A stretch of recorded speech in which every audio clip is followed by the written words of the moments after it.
Good morning, everyone. We are Group 2. My name is Kurt Hawili, and these are my group members. Hi, my name is Bernardo F. Bato Jr. Hello, my name is Kayla Margaret Anilio. Hi everyone, my name is Lindsay T. Enriquez. Hi everyone, my name is Arcela Cosillo and we are Group 2. Our research title is The Impact of Social Media in the Information Literacy Skill of Humanities and Social Science Grade 12 student at Tanauan Institute. So this is the background of the study. The 21st century is labeled the information age, wherein information is readily available every time and everywhere through the advent of technology. Part of the technological advancement is using various social media applications where information can be accessed abruptly in just one click.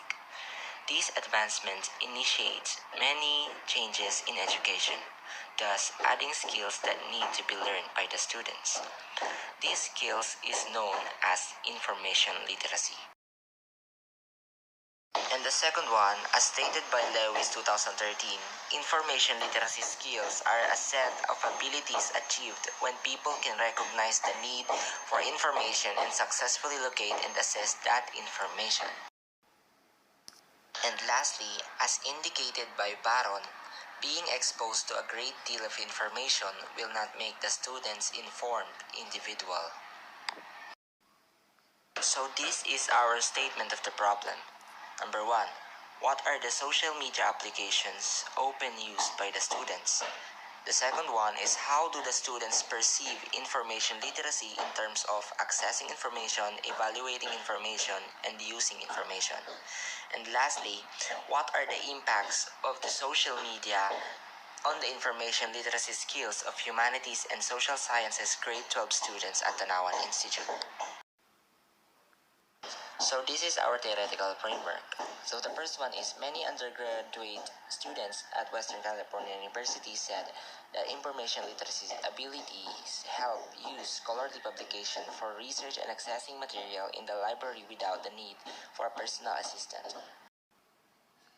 The second one is investigated the use of information literacy abilities among University of Singapore social sciences, humanities, and arts students.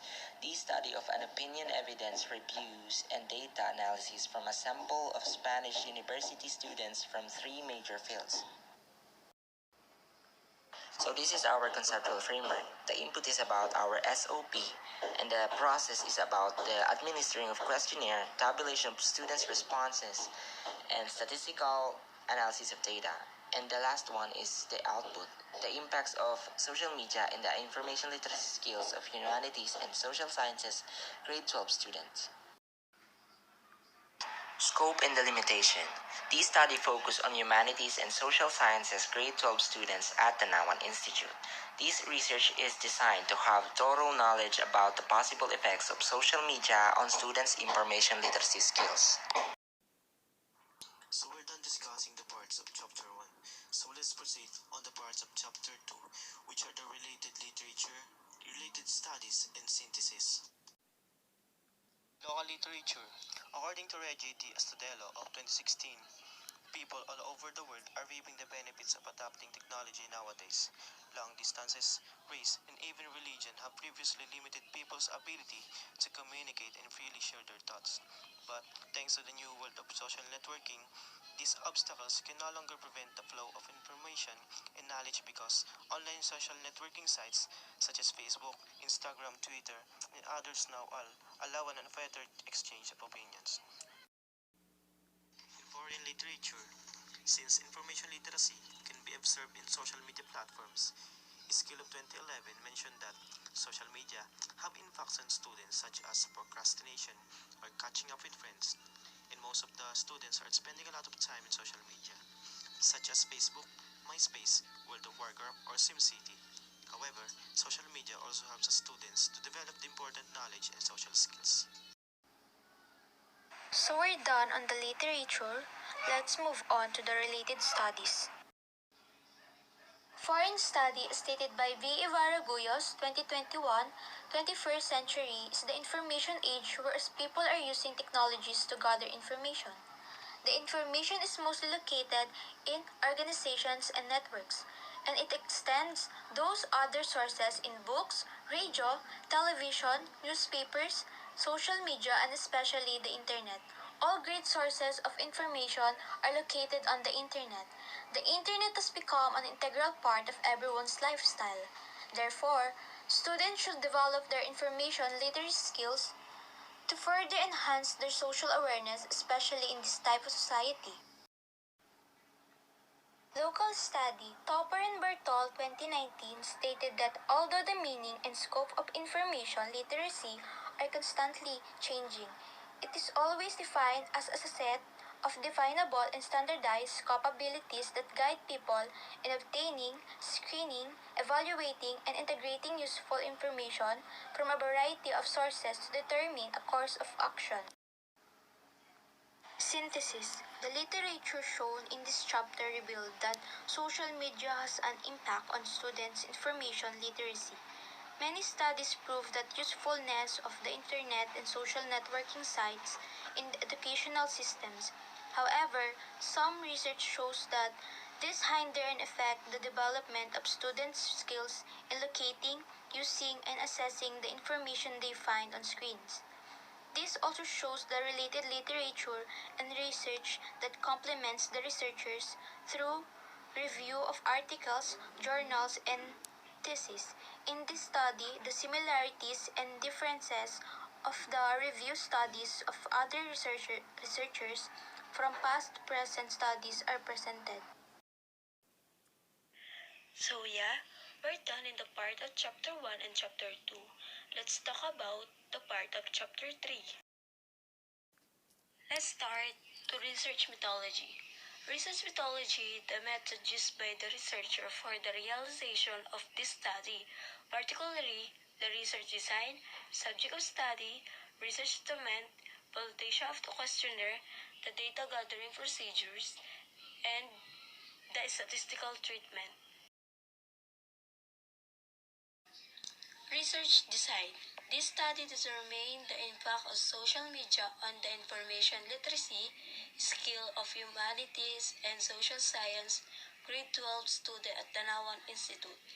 The descriptive correlation method was used in this study. Subject of study. The respondents in this study are 30. Humanities and Social Science grade 12 student at Tanauan Institute. Research instrument. The survey questionnaire was the main instrument utilized to determine the impacts of social media on the information literacy skills of humanities and social sciences. Grade 12 students at Tanauan Institute. The survey questionnaire consisted of self-made question and was divided into two parts. The first part consisted of students' experience with using social media.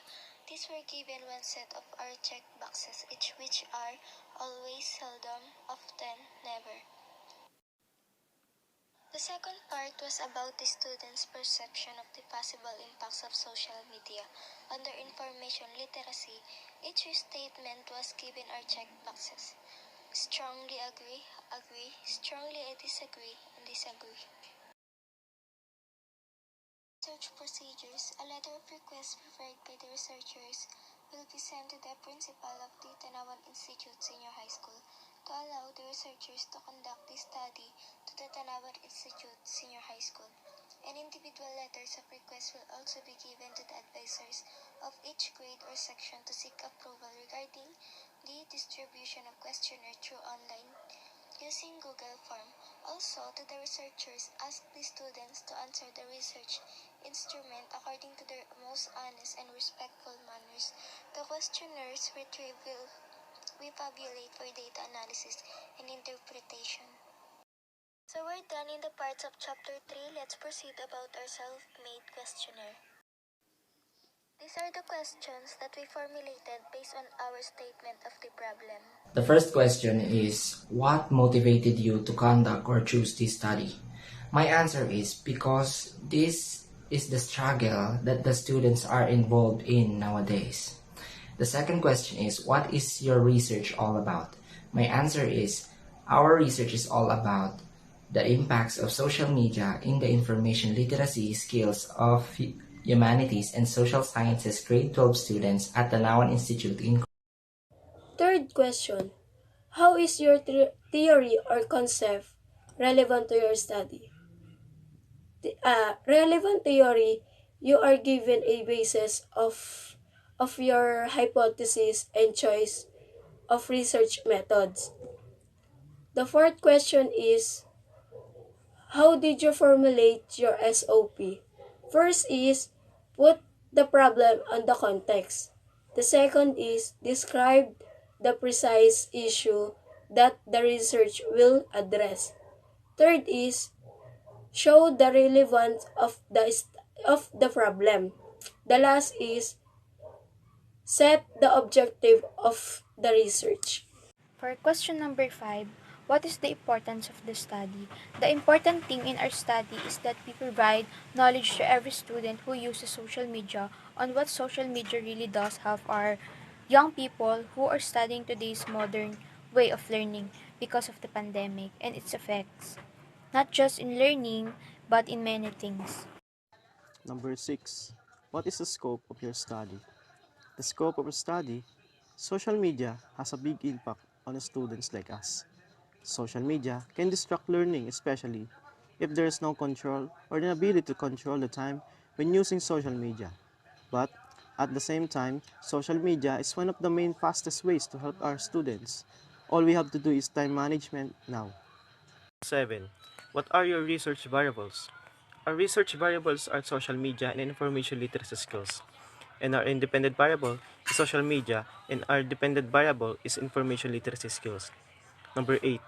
What research methodology did you see?